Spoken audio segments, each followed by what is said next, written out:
Olá, queridos, tudo bem? Eu sou o Arnold Starley e eu estou gravando esse vídeo para tratar de um tema muito sério, para explicar para você uma palavra que Deus colocou no meu coração. É uma palavra séria, uma palavra relevante, que está baseada no livro dos Salmos, o Salmo de número 102 e o versículo de número 6, quando o salmista diz assim: Sou semelhante a um pelicano no deserto. Sou semelhante ao pelicano no deserto. Eu quero gravar esse vídeo para tratar de um tema muito sério, que é a questão de solidão. E sendo bem mais específico, sobre o tema de solidão no meio da adolescência. Nós sabemos os desafios que se existem frente à adolescência. E principalmente quando nós abordamos sobre a adolescência sendo cristão. Eu, de fato, aceitei a Cristo, ou melhor dizendo, Cristo me chamou ainda na adolescência. Eu estava com 14 anos de idade e não demorou muito tempo eu passar justamente pelos primeiros desafios que os adolescentes cristãos passam. E, de fato, esses problemas são de ordem espiritual, são de ordem mental, emocional, física, não importa. E um desses problemas é justamente a questão de solidão. Eu vou começar a pregar aqui para vocês, dizendo para você que a solidão ela tem alguns atributos e aspectos muito sérios. O primeiro é que a solidão ela é carregada de tristeza, desânimo, sensação de isolamento, sensação de inquietude, sensação de ansiedade e um desejo de fato gritante de querer ser amado e ser reconhecido. A gente sabe que todos esses desafios os adolescentes passam. É por isso que houve um psicólogo cristão chamado Craig Ellison. Ele vai explicar que existem as chamadas 3 tipos de solidão. A solidão emocional, solidão social e a solidão existencial. A solidão emocional ela envolve a perda de uma relação psicologicamente íntima. Significa o adeus que você precisa dar a um amigo, a uma amiga, o adeus que você precisa dar a um pai, a uma mãe, a um tio. E aí não importa se estamos falando de divórcio, não importa se estamos falando de um deslocamento de casa, essa solidão ela angustia. Essa solidão pode gerar um quadro de depressão. O indivíduo, o adolescente que se sente solitário, ele se sente só. E ele simplesmente só passa a recuperar a sua saúde mental de novo a partir do exato momento que ele começa a estabelecer relacionamentos profundos com as outras pessoas. É por isso que para você, adolescente que está ouvindo essa palavra, você precisa aprender a se relacionar, ter amigos e ter amigas no seio da igreja. A solidão social é a chamada falta de propósito. É quando você vive naquelas crises fazendo uma série de perguntas. Quem eu sou?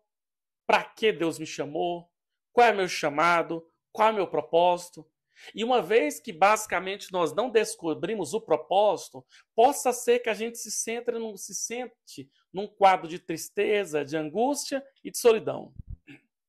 Já a solidão existencial refere-se quando a pessoa se sente longe de Deus. E nós sabemos que muitas coisas podem contribuir para nós nos sentirmos longe deles. E principalmente, a maior que nós temos sobre ela é justamente o pecado. O pecado pode nos afastar de Deus. Ele simplesmente pode angustiar nossas almas. Ele pode nos deixar feridos. Ele pode nos deixar machucados. Mas é importante você entender que, não importando o tema, simplesmente a Bíblia nos mostra a questão de como vamos perceber a solidão. E é isso que eu quero que você fique atento agora. Qual é a relação da Bíblia com o sentimento de solidão? A verdade é que a Bíblia fala muito sobre a questão de solidão. Se nós observarmos os personagens bíblicos adolescentes, a gente vai perceber que a Bíblia começa apresentando justamente Deus criando Adão e sentindo que Adão estava com a necessidade de ter alguém. nós vamos perceber que a Bíblia vai falar do sentimento de solidão a partir do momento quando nós temos os profetas, igual a Elias, simplesmente desafiando toda a nação de Israel e basicamente lhe custando algumas horas dentro de uma caverna, se sentindo em estado de solidão. A Bíblia vai falar sobre a vida do patriarca Jó, que perdeu filhos, perdeu esposa, perdeu seu prestígio, perdeu seu status e basicamente do capítulo 6 até o capítulo de número 37, nós temos Jó sofrendo com a solidão. A gente vai perceber que nós temos Cristo lá no jardim do Getsêmani passando por tal momento, passando por tal angústia, e infelizmente os seus amigos, apóstolos, Pedro, Tiago e João, que deveriam estar com ele, estão basicamente sofrendo. A solidão, de fato, ela é causada. Mas a pergunta é, o que pode causar a solidão? Quais são as atitudes que você pode ter que simplesmente pode te colocar num quadro de tristeza, de angústia, de solidão? Eu reservei alguns tópicos aqui e a primeira são as causas sociais. A solidão, já disse o Dr. Paul Tournier, é o resultado do espírito da nossa era. Esse mundo que nós vivemos simplesmente é um mundo que contribui para te deixar em estado de sofrimento, em estado de solidão, em estado de angústia. Primeiro fator desse mundo é a tecnologia. A gente sabe que simplesmente, antigamente, a vida era muito mais simples. Ou seja, você precisa aprender a valorizar a sua saúde mental. O nome do jogo é aceitação. Você precisa compreender que você é um ser humano falho.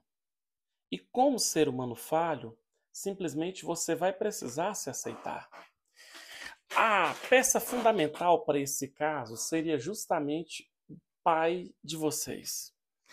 Os pais comunicam em vocês aceitação de várias maneiras. Os pais, de fato, comunicam que aceitam, que amam vocês através do toque, através do tempo. Pais precisam passar tempo com vocês.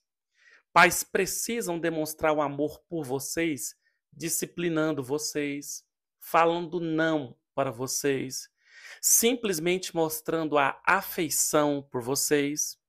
Até porque quando não existe amor, tempo, disciplina, carisma, caráter, simplesmente você pode se sentir um adolescente ignorado, ignorada, abandonado, abandonada. E se porventura, infelizmente, você tenha passado pelo processo do abandono, você tenha passado pelo processo da rejeição, não se esqueça que na falta dos homens, existe um Deus que te chama de filho. Existe um Deus que te chama de filha. É importante você compreender que o amor dele por você, independente de qualquer coisa, da sua tristeza, da sua angústia, da sua depressão, da sua agonia. Outro fator muito importante que possa contribuir justamente com a sua solidão seria justamente as causas psicológicas. Eu separei uma aqui para você compreender. Seria a chamada baixa autoestima.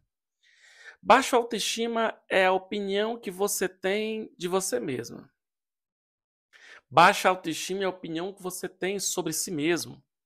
E a pergunta é: você é alguém que se aplaude ou você é alguém que se critica? A leitura que você tem de si mesmo é que uma pessoa que, embora tenha erros, tenha falhas, mas você consegue perceber o seu lado bom? Você percebe que você é um adolescente diferente? Você consegue perceber que você é uma menina diferente? Que você tem seus valores? Você tem seus dons? Você tem seus talentos? Você ajuda seus amigos? Você ajuda suas amigas? Você ajuda a sua liderança? Logo, você ajuda a sua igreja? Eu sugiro você começar a focar muito mais nas suas qualidades do que necessariamente ficar focando nos seus defeitos. Existe uma outra capacidade que eu preciso que você entenda a partir de agora. Um outro problema que você pode acabar fazendo para aumentar esse quadro de solidão, de tristeza ou de depressão, inclusive é um comportamento que a Bíblia reprova frontalmente. É justamente, galera, as chamadas atitudes derrotistas ou as atitudes com relação à prática de derrota. É importante nós entendermos que as atitudes do tipo eu não posso, eu não consigo, murmuração, reclamação, tristeza, angústia, isso é algo que a Bíblia reprova em você. É importante você compreender que nós não podemos agir com derrotismo. O povo de Israel, uma certa feita, Deus ordenou com que eles saíssem do Egito e, consequentemente, chegasse até a terra de Canaã. E algo vai acontecer poderoso lá no deserto que a Bíblia registra em Números capítulo 13. A Bíblia diz que Deus ordenou com que Moisés separasse 12 espias e fossem adiantando justamente na terra que mana leite e mana mel. Mas a Bíblia é muito enfática a dizer que quando eles chegam nessa terra, eles retornam para reencontrar a multidão do seu povo. E a Bíblia diz que Moisés pergunta como é que era a terra boa, como é que era a terra, se era boa, se manava leite, manava mel. Mas a Bíblia diz que simplesmente eles vão declarar dizendo que a terra é boa, a terra mana leite, a terra mana mel, mas a terra estava lotada de gigantes. A altura deles, 4,89 de 4,89 só de altura. Os caras eram gigantes, os caras eram fortes, os caras eram poderosos. E simplesmente os hebreus vão ficar literalmente morrendo de medo. E é nesse momento que quando eles retornam a Moisés e o povo, a Bíblia diz que eles vão abrir a boca e vão dizer: Moisés, a terra está lotada de gigantes. Sabe o que eles estavam querendo dizer? Moisés, nós olhando para os gigantes eram maiores do que nós. Os gigantes olhando para nós éramos menores do que ele. Sabe o que aconteceu? Eles estavam simplesmente cavando um poço da solidão. Isso aconteceu em Números capítulo 13, porque em Números capítulo 14, a Bíblia diz que eles vão querer retroceder e voltar para o Egito. Levantemo-nos um capitão e tornemo-nos ao Egito. Ou seja, o medo faz você regredir. O medo faz você voltar. O medo faz você achar que você vai para a guerra já pensando na derrota. Senhores, o Dr. Gary Collins diz que tem uma placa no escritório dele com uma frase interessante. A frase diz assim: as pessoas sentem-se solitárias porque levantam muros em lugar de construir pontes. Pode ser que você sente-se uma jovem, uma adolescente solitária. Pode ser, meu brother, que você se sente um adolescente triste, angustiado, porque ao redor de você não constrói pontes para amizade. Você prefere levantar muros e ficar guardado ou guardada dentro daquela muralha. Isso geralmente acontece porque alguns adolescentes são mais introvertidos. Eles têm medo de querer conhecer novos amigos, medo de se entregar para Deus. E o medo vai outrora atrapalhar adolescentes a crescer e a prosperar. Então quero dizer algo para você que está vendo esse vídeo. Não tenha medo sobre hipótese nenhuma. Preste atenção no que eu vou lhe falar a partir de agora. O que eu ia te falar tão sério com relação à solidão é justamente a necessidade de você entender quais são as causas que pode gerar a solidão em você enquanto adolescente. É importante você compreender que você precisa reconhecer que você é um ser humano normal. E todo ser humano precisa de companhia. Logo, todos nós temos tendência a sofrermos e padecermos de solidão. Mas nós, ao mesmo tempo, precisamos considerar as causas. Então, se eu tivesse um único momento com você e eu perguntasse a você simplesmente o que é que te deixa, por qual motivo você se sente mais triste, por qual motivo você se sente mais angustiado, mais angustiada, o que é que você simplesmente me responderia? Você precisa compreender que nesse mundo onde nós vivemos, simplesmente muitas coisas podem nos deixar tristes. Rejeição, ausência do pai, ausência da mãe, abandono dos outros, palavras simplesmente que nos podem ferir. Um terceiro critério é você aceitar o que não pode ser mudado. Talvez você seja um adolescente que esteja sofrendo e padecendo justamente pela perca de um pai, pela perca de uma mãe, mas infelizmente você não pode mudar essa realidade. Jesus disse: no mundo vocês teriam aflições. Mas eu quero te dar um outro conselho: você precisa aceitar e mudar aquilo que pode ser mudado. Você pode diminuir seu tempo em Netflix, você pode diminuir seu tempo em aparelhos tecnológicos, você pode estar mais ativo em oração, você pode estar mais ativo na leitura, você pode estar mais você pode estar mais ativo ajudando seus líderes, você pode estar mais ativo com os outros amigos da igreja. Afinal de contas, nós não podemos nos esquecer que estar em comunhão é sim trazer saúde para todos nós. Adolescentes, você precisa se amar. Um dia eu perguntei para uma menina se ela já conseguiu correr atrás das borboletas, ela disse que não. Ela disse que pegar borboletas é algo difícil, então disse para ela: não tente correr atrás das borboletas. Faça o seguinte: cuide do seu jardim e as borboletas virão naturalmente até você. Por fim, eu preciso te dar mais outros conselhos bíblicos da parte de Deus. Primeiro, trabalhe para a edificação da sua igreja. Trabalhe para que sua igreja cresça, para que a adolescência de fato cresça em Deus. Enfrente mudanças. Reconheça que algumas coisas na nossa vida podem mudar. Terceiro, fortaleça os elos familiares com seu pai, com sua mãe. E o último conselho é: busque a Deus. Confie em Deus.